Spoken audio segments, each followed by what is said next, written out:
Shalom y bienvenidos a Vía Hafta Yisrael, una frase hebrea que significa amarás a Israel. Esperamos que se queden con nosotros, ya que nuestro maestro, el Dr. Baruch, nos compartirá una enseñanza expositiva de la Biblia. El Dr. Baruch es profesor titular del Instituto Zera Abraham, con sede en Israel. Aunque todos los cursos en el instituto se imparten en hebreo, el Dr. Baruch se complace en compartir esta enseñanza en inglés con doblaje al español. Para más información, visítenos en amarasaisrael.org o descargue nuestra aplicación móvil Mi Estudio Bíblico. Aquí está Baruch y la lección de hoy. El evento más importante de toda la historia de la humanidad es la resurrección. La resurrección es la confirmación de que lo que hizo el Mesías sobre la cruz fue absolutamente recibido por su Padre Celestial. Eso significa que la obra de redención fue realmente cumplida. No fue por coincidencia ni por casualidad, sino por la providencia de Dios que el Mesías murió en ese madero durante la Pascua. Hemos visto que la Escritura usa una frase muy informativa: el día de la preparación. Y los historiadores nos dicen que ese término, el día de la preparación, de hecho se refiere a la Pascua. ¿Y por qué es tan importante que el Mesías muriera durante la Pascua? Porque la Pascua está estrechamente conectada con la redención. Por tanto, la obra de redención del Mesías, cuando murió en ese madero y derramó su sangre, al Dios resucitarlo de entre los muertos, sabemos que Dios Padre recibió la obra de redención que su Hijo unigénito, el Hijo de Dios, hizo en nuestro nombre. Bien, toma tu Biblia y busca conmigo el libro de Mateo, capítulo 28. Libro de Mateo, capítulo 28. Vamos a comenzar un estudio de 2 partes del capítulo 28 que se enfoca en la resurrección. Y como la resurrección es de suprema importancia, ¿qué dijo Pablo en 1 Corintios capítulo 15? Si el Mesías no hubiera resucitado, nuestra fe sería en vano. Y debido a eso, hay muchos ataques dirigidos a los relatos de la resurrección en los 4 evangelios. Y una de las cosas que vemos al leer los 4 evangelios es que las mujeres fueron temprano en la mañana. Sabemos que en el relato de Juan, él habla primero de María Magdalena solamente. Dice que ella fue sola a la tumba. Luego, vemos que ella volvió a ir con otras mujeres. Eso lo leeremos en el relato de Mateo. Y vemos que hubo diferentes grupos que fueron allá aquel domingo de resurrección. Y fueron no para ser testigos de la resurrección, sino para ver que Él ya había resucitado y no estaba en la tumba. Vieron una tumba vacía. Ellos no vieron cuando Él resucitó, pero Él se les apareció, como lo veremos en un momento. Así que es muy importante que veamos que los evangelios relatan la resurrección con distintos grupos de mujeres que fueron a la tumba en momentos diferentes. Y como fueron en momentos diferentes, percibieron cosas diferentes. Esto no está en conflicto. Esto no disminuye la exactitud y la autoridad de la revelación, lo que la Escritura revela con respecto a su resurrección, sino que nos da distintas perspectivas, distinta información para que podamos entenderlo todo. Y quiero enfatizar eso, para que podamos entender todo lo que Dios quiere que sepamos en torno a su resurrección. Así que, como dije, vayamos a Mateo 28, iniciando por el primer versículo. Pero, después del Shabbat. El Shabbat es el 7º día de la semana, comúnmente llamado sábado en español. Y fue después del sábado, lo que significa que era el primer día de la semana. Ese primer día comienza con la puesta del sol, lo que ustedes llamarían sábado en la noche. Bíblicamente, es el primer día de la semana. Aquí, al leer bien el texto, dice, pero después del Shabbat o sábado, con la luz. Algunas traducciones dicen al amanecer, y eso está bien. Así que la palabra que aparece aquí significa convertirse en luz, cuando la luz apareció sobre el horizonte. Cuando estaba apareciendo la luz, en el primer día de la semana, puede que les sorprenda saber que el término Shabbat o sábado bíblicamente tiene dos interpretaciones.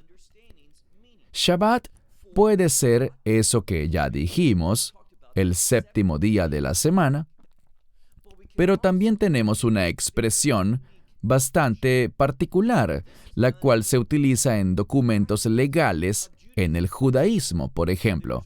Está lo que se conoce como la ketubá, el contrato matrimonial. Y según el día de la semana en que te cases, dirá Ahad be-Shabbat, Sheni be-Shabbat, que significa el primero del Shabbat, y aquí Shabbat tiene la connotación de semana. Y por eso en el verso 1 dice, pero después del Shabbat, luego dice en el primer día del Shabbat, que significa en el primer día de la semana. Así que no hay duda alguna, cuando examinamos y comprendemos los documentos religiosos y legales de la ley judía, encontramos que es el primer día de la semana o domingo. ¿Y qué pasó temprano en la mañana al despuntar la luz del alba? Dice aquí, María Magdalena fue junto con la otra María. ¿Y fueron por cuál motivo? Vean al final del verso 1. A ver, y la palabra ver aquí está relacionada con tener una perspectiva correcta.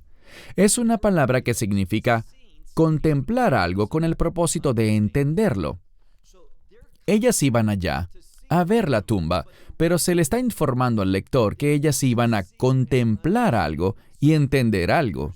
A ellas se les iba a revelar algo que les daría gran entendimiento sobre este evento, de eso que estaba sucediendo.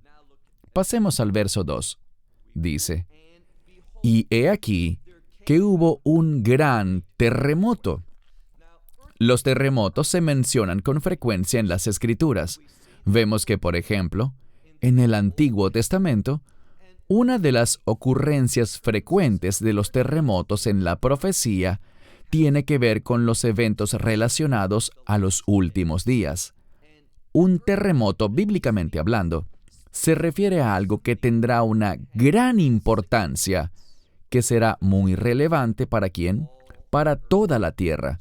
Así que es muy significativo, es muy informativo, que este pasaje en el que se enfatiza la resurrección, con lo que la realización de la resurrección está revelando, vaya acompañado de un terremoto para recordarnos que Yeshua, es decir, Jesús de Nazaret, al ser resucitado y dejar la tumba, eso nos dice algo. Podemos ver que ese evento tiene implicaciones a nivel mundial, es decir, que es relevante para ti. Esto ocurrió para ti. Y sabemos una cosa, que la resurrección está relacionada con el reino. Pero también la resurrección tiene que ver con la victoria. Si leemos lo que dijo Pablo, ¿dónde está, oh muerte, tu aguijón? ¿Dónde está tu victoria? Debido a que el Mesías resucitó de entre los muertos, la muerte ha sido derrotada. La muerte ya perdió su aguijón. ¿Por qué? Porque el Mesías fue crucificado y asumió nuestro castigo, lo que nosotros merecíamos, porque cada uno de nosotros somos pecadores. Él asumió ese castigo, por tanto la muerte ya no tiene ningún aguijón, ya no tiene victoria, ya no tiene dominio sobre nosotros, porque con su resurrección, así como nosotros mismos morimos con Él, como Pablo dijo en Romanos 6, nosotros también creemos, y esta es nuestra fe, que nosotros seremos resucitados y nosotros experimentaremos la vida del reino, tal como lo demuestra la resurrección del Mesías. Volvamos al texto. Y he aquí que hubo un gran terremoto, porque un ángel del Señor descendió del cielo, llegó y removió, es decir, rodó la piedra de la entrada, es decir, de la entrada de la tumba. ¿Y qué hizo él? Y se sentó sobre ella. Llegó ese ángel, y de nuevo, vemos que en los otros evangelios de la Biblia se habla de que había más de un ángel, pero el hecho de que hubiera uno aquí no es un conflicto.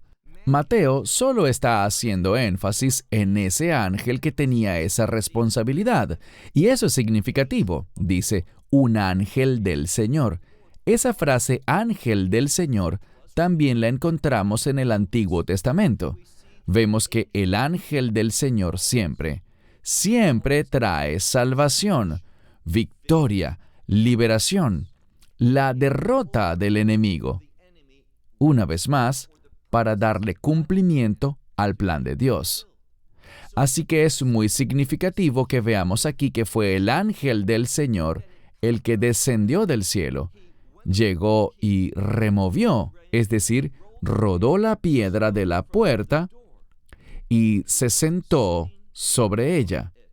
Verso 3. Y su aspecto era como un relámpago, y su vestido blanco como la nieve. Todo esto tiene que ver con la pureza. Y lo que él va a revelar, siendo que su aspecto es de claridad, de pureza, es algo en lo que podemos creer. A eso es a lo que se refieren la pureza y la blancura, pues del mismo modo que su vestimenta era pura, también lo era su revelación. En otras palabras, del mismo modo podemos creer en lo que él iba a decirles a las mujeres que habían ido a la tumba. ¿Y qué hizo él? Veamos el verso 4. Él llegó y reveló, y esto es importante, él reveló una tumba vacía.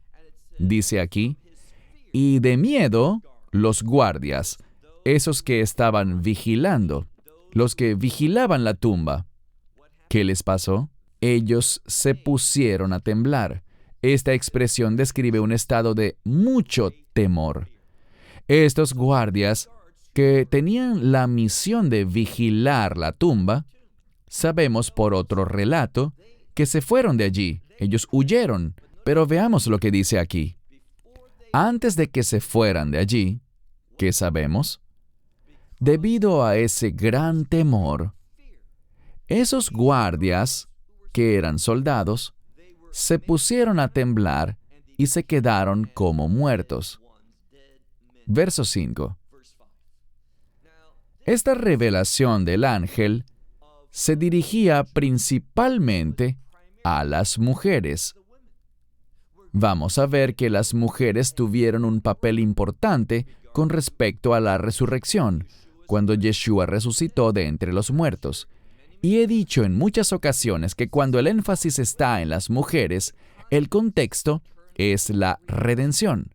Y lo que la Escritura nos está diciendo es que fue gracias a su resurrección, por el modo en el que Él, su cuerpo, se levantó de entre los muertos, logrando la victoria sobre el pecado, sabemos que a través de la redención podemos experimentar la victoria del reino, ser liberados de este mundo y de lo que ha manchado a este mundo, es decir, del pecado. Veamos el verso 5. El ángel, en respuesta, les dijo, y esto es importante, les dijo a las mujeres, no teman ustedes. En muchas traducciones dice simplemente no teman, pero la palabra ustedes aparece en el texto y es para dar énfasis. Él les está ordenando a estas mujeres que no tienen razón para sentir miedo. ¿Por qué no? Por la resurrección.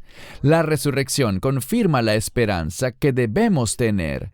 Y la esperanza no es un deseo, sino que es una realidad, porque la esperanza en la Biblia está basada en las promesas de Dios. Así que les estaba diciendo, no hay razón para temer, para asustarse, porque este acto, la resurrección, confirma todas las promesas de Dios. Volvamos al verso 5. Les dijo, no teman, porque yo sé que Yeshua, el que ha sido crucificado, yo subrayaría esa frase. En griego es solo una palabra. Y lo importante es esto.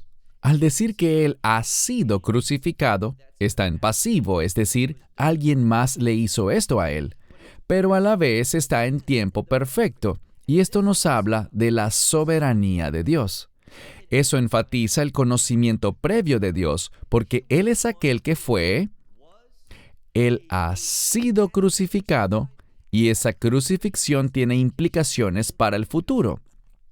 Así que es significativo que esta frase, el que ha sido crucificado, Yeshua, habla del hecho de que era el plan de Dios y por tratarse del plan de Dios, hay que entender bien esto. Les acabo de mencionar que se refiere al conocimiento previo de Dios. Dios es soberano y es libre de usar su conocimiento previo, su omnisciencia. ¿Y cuándo Él ha sido omnisciente? Siempre. Nunca ha habido un momento en el que Dios no supiera algo. Él conoce el futuro. ¿Desde cuándo? Desde siempre en el pasado. Él lo ha sabido todo. Él es totalmente omnisciente. Por tanto, Él sabía lo que iba a pasar. Él puede usar eso, pero Él no fue quien lo provocó.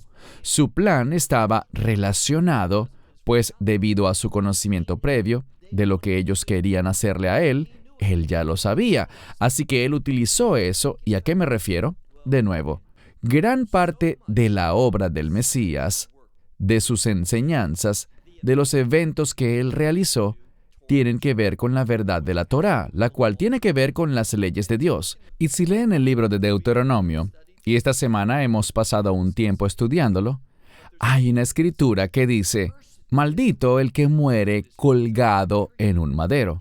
Él fue crucificado. No solo fue que murió, porque de hecho murió, pero fue muy significativo que muriese crucificado. Y debido a eso, Él se convirtió en maldición por ti y por mí. Él tomó la maldición cuando murió. Y la muerte y la maldición se relacionan con el castigo de la ley. ¿Y qué queda? Vida y bendición. Y lo que vemos es que la Torá no hace mediaciones, no da vida, pero sí nos enseña cómo vivir de manera que podamos ser bendecidos. ¿Qué nos da la vida eterna? La redención. Así que está la muerte del Mesías y el derramamiento de su sangre, esas dos cosas, pues la ofrenda de Pascua debe morir y la sangre tiene mucha importancia. Por tanto, tenemos redención y no solo redención. Como un escritor hebreo dice, tenemos redención eterna. Ahora, veamos al final del verso 5. El ángel dijo, sabemos que es a Yeshua, al que ha sido crucificado, a quien ustedes, dice aquí, están buscando. Pero este es el problema. Esas mujeres fueron allá esperando encontrar un cadáver en la tumba. Les preocupaba esa gran piedra. ¿Quién iba a rodarla? Pero al llegar allá, vieron que la piedra ya había sido rodada por el ángel, como lo vimos aquí. Y ellas no vieron ningún cuerpo en la tumba. La tumba estaba vacía, porque Yeshua ya había resucitado de entre los muertos. Pero vamos a aprender una verdad muy importante que muchas Biblias ignoran. ¿De qué se trata? Pasemos al verso 6. El ángel aún les estaba hablando a las mujeres y les dijo, Él no está aquí. ¿Por qué no está aquí? Vean la palabra que sigue en el texto. Es aquí donde muchas traducciones de la Biblia se han equivocado, porque han ignorado el hecho de que este verbo está expresado en voz pasiva. ¿Y qué significa eso? Significa que si bien Yeshua ha resucitado de entre los muertos, eso no es lo que dice el texto. aquí se nos da otra verdad teológica muy importante. Lo que dice aquí, y es así como debemos traducirlo, es que Él ha sido resucitado de entre los muertos. ¿Cómo pasó eso? Bien, como dice la Escritura en otros pasajes, fue Dios Padre. Oigan esto, fue Dios Padre el que lo ha resucitado de entre los muertos. Yo sé, y ustedes también, que cuando en las Escrituras el Mesías hablaba de que Él iba a dar su vida, dijo que Él tenía la autoridad de dar su vida y de volver a tomarla. Eso es cierto. Pero esto es lo que debemos ver. Él no la volvió a tomar por su propia potestad. Él pudo haberlo hecho, pero lo que vemos es que el Mesías, Dios Hijo, para poder ser un ejemplo perfecto para nosotros, Él siempre fue sumiso con su Padre Celestial, como tú y yo debemos ser. Por tanto, la Escritura está haciendo énfasis en que el Mesías fue resucitado de entre los muertos por Dios Padre. Y como dije al iniciar este estudio, el hecho de que fuera Dios Padre quien lo resucitase de entre los muertos nos habla de la sanción de Dios, de su aprobación, de su aceptación, de que Él dijo sí a la obra del Mesías. Es la resurrección lo que nos confirma a nosotros que todo lo que el Mesías hizo fue perfecto, fue absoluta y completamente aceptado por el Padre. Así que su muerte, su obra de redención, fue recibida. Ese es uno de los hechos principales respecto a la verdad de que Dios Padre lo resucitó de entre los muertos. Si tu Biblia solo dice Él ha resucitado o Él resucitó, no está correcta. Debería decir, Él ha sido resucitado. Eso es lo que dice la Escritura.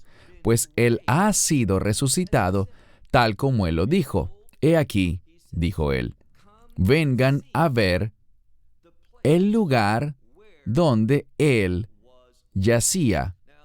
Esto es importante porque esa frase, vengan a ver el lugar donde Él, y presten atención, yacía, está en tiempo imperfecto. El hecho de que el verbo yacer, poner un cadáver, y ese cadáver yacía allí, el hecho de que esté en tiempo imperfecto invita al lector a esperar un cambio. Él yacía allí, pero por el uso del imperfecto, esperamos ver que Él no iba a seguir yaciendo allí. Y todo es para anticipar, para confirmar, para darle al lector la confirmación de un cambio, que Él ha sido resucitado de entre los muertos. Vengan a ver el lugar donde el Señor yacía. Verso 7. Y vayan rápido y díganle a sus discípulos que, y de nuevo aparece la misma frase, que Él ha sido resucitado. Eso es lo que dice la Escritura. Ha sido resucitado de entre los muertos. No dice que Él resucitó de entre los muertos, aunque sí resucitó de entre los muertos, pero el énfasis nuevamente está en que Él ha sido resucitado. En pasivo, hubo otro que causó su resurrección, y ese fue su Padre Celestial, con todo el significado que eso le da al texto. A la mitad del verso 7 leemos, y he aquí, Él va delante de ustedes a Galilea, y allí a Él lo verán. La forma en que se expresa esto en el idioma original, cuando dice, y allí a Él lo verán, una vez más pone el énfasis sobre el hecho de que ellos iban a verlo a Él. Se hace énfasis en que Él iba a ser visto allí, en Galilea. ¿Y qué sabemos sobre Galilea?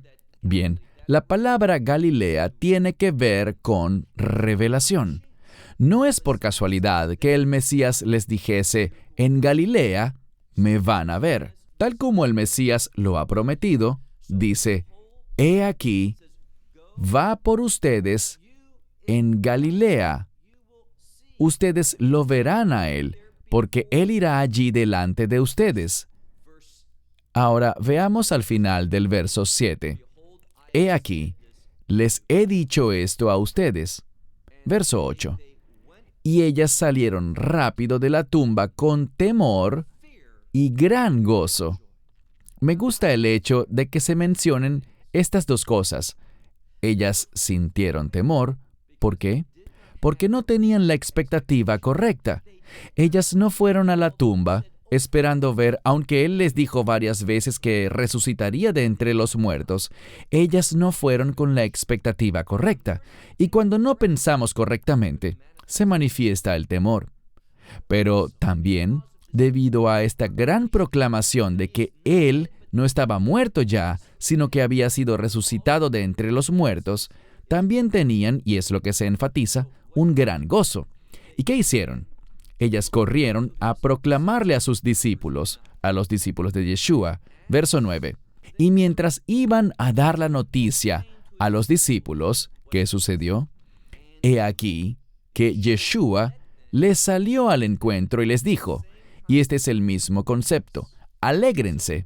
Vemos aquí que se hace énfasis en que por el hecho de que Él ha sido resucitado de entre los muertos, hay gozo. La resurrección es la fuente que trae gozo para tu vida. Y no es un gozo terrenal, sino que aquí tenemos la verdad bíblica. Es un gozo de reino. El hecho de que el Mesías ha sido resucitado de entre los muertos nos da un gozo que se relaciona con una experiencia de reino. La resurrección siempre se relaciona con el reino. He aquí que Yeshua les salió al encuentro diciendo, alégrense. Y ahora en el final del verso 9 dice, y ellas fueron ante Él y abrazaron sus pies. ¿Y qué hicieron? Y lo adoraron. Esto es importante porque vemos que el Mesías es realmente digno de adoración. Y no puedo enfatizar lo suficiente cuán importante es que la Biblia diga que ellas lo adoraron. Veamos ahora el último verso. Verso 10. Entonces Yeshua les dijo, no teman, vayan a darle la noticia a, y en vez de decir mis discípulos, dijo mis hermanos. Y esto muestra que gracias a la resurrección y el cumplimiento de la obra de redención, se ha creado una nueva relación entre Él y sus seguidores, para que vayan a Galilea, para que allí a mí me verán. De nuevo, se hace énfasis en ese mí, la contemplación del Mesías resucitado, una gloriosa verdad en la que debemos creer. Esperamos que te hayas edificado con el mensaje de hoy y lo compartas con otros. Te invitamos a seguir nuestros estudios cada semana por este canal y por el portal de YouTube de Amarás a Israel. También puedes descargar nuestra aplicación móvil gratuita, Mi Estudio Bíblico. Finalmente, para obtener más información sobre nosotros, visita nuestra web amarasaisrael.org, donde encontrarás otras conferencias de Baruch en audio, video y texto. Hasta el próximo programa. Que el Señor te bendiga en Yeshua HaMashiach, Jesús el Mesías, mientras caminas con Él. Shalom desde Israel.